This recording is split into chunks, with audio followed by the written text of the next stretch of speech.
తిరుమల లడ్డు విషయంలో ఏదైతే చంద్రబాబు నాయుడు గారు కల్తీ నెయ్యి అని అవాస్తవాలు ప్రజల్లోకి తీసుకువెళ్ళేటువంటి ప్రయత్నం చేశారో మరి నిన్న చూసాము. సిబిఐ తమ రిపోర్ట్లో ఛార్జ్షీట్ రిపోర్ట్లో స్పష్టంగా దీంట్లో యానిమల్ ఫ్యాట్ లేదని వెల్లడించింది. అలాగే ఎన్డీడీబీ కూడా యానిమల్ ఫ్యాట్ కలవలేదు అని చెప్పి వారి యొక్క రిపోర్ట్లో స్పష్టం చేసింది. నిజం గెలిచింది అని చెప్పేసి ఏదైతే చంద్రబాబు నాయుడు గారు ఒక ముఖ్యమంత్రి హోదాలో ఉండి కూడా చాలా క్యాజువల్గా కల్తీ నెయ్యి అని చెప్పి ప్రజల్లోకి తీసుకెళ్లే ప్రయత్నం చేశారో మరి ఈ రిపోర్ట్సే స్పష్టం చేస్తూ ఉన్నాయి ఎక్కడ కూడా జంతు కొవ్వు కలవలేదు అని.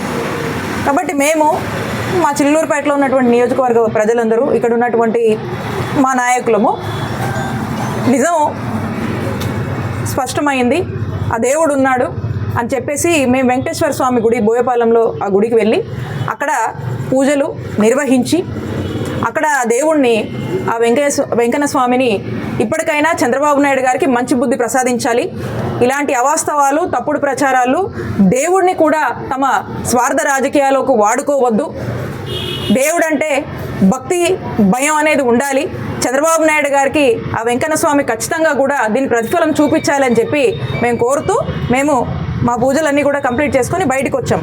అక్కడ బయటకు వచ్చేంత లోపు మేము మా నాయకులందరూ వస్తుంటే అక్కడ కొంతమంది గ్యాదర్ అయ్యి ఏదో అరుస్తూ ఉన్నారు, ఏవో స్లోగన్స్ ఇస్తూ ఉన్నారు. ఎందుకు వచ్చారు ఏంటి అని చెప్పి మా నాయకులు కూడా కనుక్కుంటా ఉన్నారు, ఎందుకు వచ్చారు ఏంటి అని చెప్పి. మేము వచ్చి మా కారు ఎక్కుతూ ఉంటే అక్కడ గోల చేస్తూ ఉన్నారు. అంటే ఈ టీడీపీ గూండాలంతా కూడా మేము నిజం రాష్ట్ర ప్రజలందరూ కూడా స్పష్టమైంది, చంద్రబాబు నాయుడు గారు మరొకసారి దేవుణ్ణి కూడా రాజకీయాల్లోకి రాగి తమ స్వార్థం కోసం ఎలా వాడుకుంటున్నారనేటువంటి విషయాన్ని ప్రజల్లోకి తెలియజేస్తున్నాము. అలాగే ఈ రిపోర్ట్స్ కూడా స్పష్టం చేసినాయి అని చెప్పి మేము వస్తే ఇప్పటికేనంట వీళ్ళకి ఆల్రెడీ ఆదేశాలు ఉన్నాయంట. ఏమని? ఎమ్మెల్యే ఆఫీస్ నుంచి ఏమైనా ఆదేశాలు ఉన్నాయంటే ఇప్పటికే ఈ కల్తీ నెయ్యి విషయంలో ఈ కూటమి ప్రభుత్వం డిఫెన్స్లో పడింది, ఎక్కడా కూడా దీన్ని ఎంకరేజ్ చేయొద్దు, ఎక్కడికక్కడ వైసీపీ వాళ్ళు గుళ్ళకి వెళ్ళినా ఇంకో అభిషేకాలు చేసినా కట్టడి చేయండి అని చెప్పేసి వాళ్ళకంటే ఆదేశాలు ఉన్నాయంట. మరి దాంట్లో భాగంగా వాళ్ళు అక్కడికి వచ్చి గోల చేసి ఏదో ఒక రాక్షసానందం కోసము ఎమ్మెల్యే గారిని సాటిస్ఫై చేయడానికి ఈ పత్తిపాటి పుల్లారావు ఈ అవినీతి పుల్లారావుని సాటిస్ఫై చేయడానికి చేస్తున్నటువంటి ప్రయత్నం మొదటి నుంచి చూస్తూ ఉన్నాము. ఈ కూటమి ప్రభుత్వం అధికారంలోకి వచ్చిన దగ్గర నుంచి కూడా ఈ పత్తిపాటి పుల్లారావు పని ఏంటంటే వైసీపీ వాళ్ళని వెంటాడము, కేసులు పెట్టడము, ఎందుకంటే ఇక్కడ యాక్టివ్గా ఉండొద్దు, ఇక్కడ పని చేయొద్దు, ఈ నియోజకవర్గంలో తిరగొద్దు అనేటువంటి ఒక టార్గెట్ పెట్టుకొని మరి వైసీపీ వాళ్ళని వెంబడిస్తూ ఉన్నారు. ఈరోజు ఈ గూండాలని కూడా మా మీదకి పంపి మేము ప్రశాంతంగా గుడికి వెళ్ళి పూజలు నిర్వహించి ఆ దేవుడు ఉన్నాడు, ఆ వెంకటేశ్వర స్వామి చంద్రబాబు నాయుడు గారికి బుద్ధి చెప్పాలి. దేవుడి విషయంలో కూడా రాజకీయం చేయడం అంటే దేశంలో ఎక్కడ చూడలేదు, దేశ చరిత్రలో కూడా ఎవరు ఉండరు, చంద్రబాబు నాయుడు గారే ఉంటారు. దేవుణ్ణి కూడా తమ ప్రయోజనాల కోసం రాజకీయాల్లోకి లాగినటువంటి వ్యక్తిగా మరి బయటకు వస్తే ఈ విధంగా చేస్తూ ఉన్నారు. నేను ఒకటే చెప్తా ఉన్నాను, ఈ ఎమ్మెల్యే పత్తిపాటి పుల్లారావు గారికి ఈ టీడీపీ గూండాలకి మీరు ప్రతిపక్షంలో ఉన్నప్పుడు ఇక్కడ కోవిడ్ వచ్చినా ప్రజలు కష్టాల్లో ఉన్నా మీరు వదిలేసి హైదరాబాద్లో ఉన్నారు, మీరు అడ్రస్ లేరు, ఇక్కడ మీరు వదిలేసిపోయారు, మీరు మీలాగే మేము కూడా ఉండాలని కోరుకుంటున్నారు అనేటువంటి విషయం అక్కడ ఇక్కడ మాట్లాడుతుంటే తెలుస్తుంది. అలా కుదరదు. మేము ప్రజల పక్షాన పోరాడతాము. ప్రజలకు ఏ కష్టం వచ్చినా, రైతన్నలకు ఏ కష్టం వచ్చినా, విద్యార్థులకు ఏ కష్టం వచ్చినా, ఇక్కడ ఉన్నటువంటి నియోజకవర్గ ప్రజలకు రాష్ట్ర వ్యాప్తంగా కూటమి ప్రభుత్వం వచ్చాక మీరు చేస్తున్నటువంటి మోసాల మీద మేము బలంగా పోరాడతాము, మేము యాక్టివ్గా ఎదుర్కొంటాము.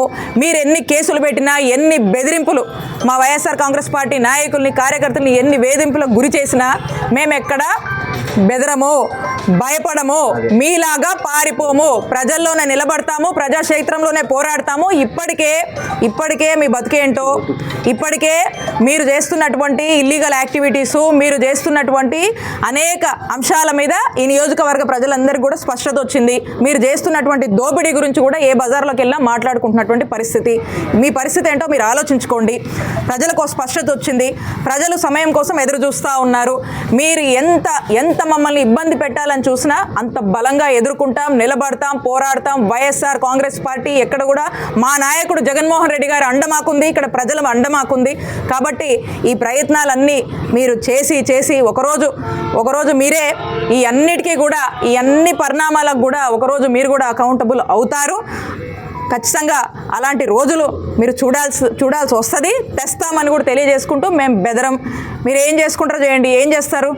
ఒక మహిళని కూడా చూడకుండా చేయాల్సినవన్నీ చేశారు కదా, చేస్తున్నారు కదా. ప్రజలు చూస్తూ ఉన్నారు, ప్రజలు గమనిస్తూ ఉన్నారు. మాకు మా పార్టీకి మాకు సానుభూతి వస్తూ ఉంది. ప్రజలకు అన్ని విషయాల మీద కూడా ఒక స్పష్టత ఇప్పటికే వచ్చింది. ప్రజలు మాతో ఉన్నారు. మేము బయటకు వచ్చేలోపు పోలీసులు ఇక్కడ ఉన్నారు, కొంతమంది టీడీపీ గుండాలు అవతలు ఉన్నారు. సరే ఏం జరుగుతుందో మాకు అర్థం కాలేదు. అక్కడే ఉన్న గొడవ అవుతుందా ఏంటో మాకు తెలియలేదు. మేము బయటకు వచ్చి ఏమవుతుందంటే సడన్గా రాగానే పోలీసులు అక్కడే నుంచొని చూస్తూ ఉన్నారు. వీళ్ళు ఇక స్లోగన్స్ ఇచ్చి గోల్ చేస్తూ ఉన్నారు. పోలీసులు ఏదో ఆపినట్టుగా అక్కడ అడ్డం నుంచున్నారు. పోలీసులే దగ్గరుండి ప్రోత్సహిస్తున్నారు. ఈ రెడ్ బుక్ పాలిటిక్స్ అందుకే అంటున్నాం కదా. పోలీసులు ఎంతసేపు వైఎస్ఆర్ కాంగ్రెస్ పార్టీ వాళ్ళ మీద కేసులు పెట్టడానికి, కార్యకర్తల మీద అక్రమ కేసులు కట్టడానికి, అరెస్టులు చేయడానికి, పొద్దున సాయంత్రం స్టేషన్లకి ఈ కేసు ఆ కేసు అని చెప్పి నాయకుల్ని హింసిస్తూ ఇబ్బంది పెడుతూ ఇళ్ల మీదకి వెళ్ళి తీసుకురావడం, పోలీస్ స్టేషన్లకు తిప్పడం, ఇదే కదా వైనము. ఈరోజు కూడా ఈ టీడీపీ గుండాలి పోలీసులు దగ్గరుండి రెచ్చగొట్టి ఈ కార్యక్రమం జరిపేటటువంటి బాధ్యత తీసుకున్నారు. అదే మాకు స్పష్టమవుతుంది. వాళ్ళు ఎక్కడా కూడా ఆపి ఎక్కడ సార్ట్అవుట్ చేద్దామని సెటిల్ చేద్దామని లేదు. వాళ్ళని ఆ విధంగా వదిలేశారు. కాబట్టి మా పని మేము చేసుకున్నాము. మేము గుళ్ళోకి వెళ్ళాము, పూజలు నిర్వహించాము, బయటకు వచ్చాము. చంద్రబాబు నాయుడు గారికి ఇక్కడ ఉన్నటువంటి ఈ పత్తిపాటి పుల్లారావు కూడా ఆ వెంకన్న స్వామి ఖచ్చితంగా ఇలా చేస్తున్న పాపాలకు ప్రతిఫలం ఉంటుంది, ఆయన రూపంలో ప్రజల రూపంలో ఉంటుందని భావిస్తూ ఉన్నాం. కాకపోతే ఆ రిపోర్ట్ మేము మీకు పంపిస్తాము. క్లియర్గా ఎన్డీడీబీ స్పష్టం చేస్తూ ఉంది. ఈ ఛార్జ్ షీట్లో కూడా there is no lad detected అని చెప్పేసి ఉంది. ఆ పాయింట్స్ అన్నీ కూడా ఉన్నాయి. మీకు కావాలంటే అదొక కాపీ మీకు పంపిస్తాం, చూడండి. వాళ్ళకి ఎట్లాగో కూటమి ప్రభుత్వంలో ఉన్నటువంటి వాళ్ళకు కనబడదు. ఎందుకంటే వాళ్ళు కనిపించినా కూడా ప్రజల్ని ఎప్పుడు కూడా ఒక అవస్థ వాళ్ళు ప్రజల్లోకి తీసుకువెళ్ళాలనే ఉద్దేశంతోనే లేని దాన్ని తెర మీదకి తీసుకొచ్చారు. మరి ఈ రోజున కూడా వాళ్ళు డిఫెన్స్లో పడ్డారు కాబట్టి ఇంకా ప్రజల్ని నమ్మించేటువంటి ప్రయత్నం ఈ రోజు కూడా చేస్తూ ఉన్నారు. కాబట్టి ఆ వెంకన్న స్వామితో పెట్టుకున్న వాళ్ళు ఎవరు కూడా బాగుపడరు. ఈ దేవుళ్ళని రాజకీయాల్లోకి లాగి వీళ్ళ రాజకీయ ప్రయోజనాల కోసం చేస్తున్న వీళ్ళందరూ కూడా ఆ భగవంతుడే సమాధానం చెప్తాడు. హిట్ టీవీ యాప్, ఇందులో short news, live news, entertainment shows, movies, digital magazines తో పాటు మీ జిల్లా వార్తలను కూడా ఫ్రీగా చూడొచ్చు. ఇంకెందుకు ఆలస్యం, వెంటనే హిట్ టీవీ యాప్ ని డౌన్లోడ్ చేసుకుని ఫ్రీగా ఎంటర్టైన్మెంట్ పొందండి. Hit TV app. Hit TV app. Please download hit TV app. Hit TV app ని ఫ్రీగా డౌన్లోడ్ చేసుకుని ఎంజాయ్ చేయండి. మీకు నచ్చిన ఎంటర్టైన్మెంట్ కోసం హిట్ టీవీ యాప్ ని ఫ్రీగా డౌన్లోడ్ చేసుకుని ఎంజాయ్ చేయండి. హిట్ టీవీ యాప్ ని డౌన్లోడ్ చేసుకుని ఆస్వాదించండి, ఆశీర్వదించండి. ఇంతమంది సెలబ్రిటీలు హిట్ టీవీ యాప్ ని డౌన్లోడ్ చేసుకోండి అని చెప్తున్నారంటే ఎంత మంచి యాప్ ఆలోచించండి. అమెరికా అమెరికాలో చదవాలనుకునే వాళ్ళకి విశ్వసనీయమైన పేరు మన శౌర్య కన్సల్టెన్సీ. UK లో 1 year masters, UK లో 1 year masters, 2 years work permit up to 5 years visa. Contact Saurya Consultancy. Contact 89851 89851.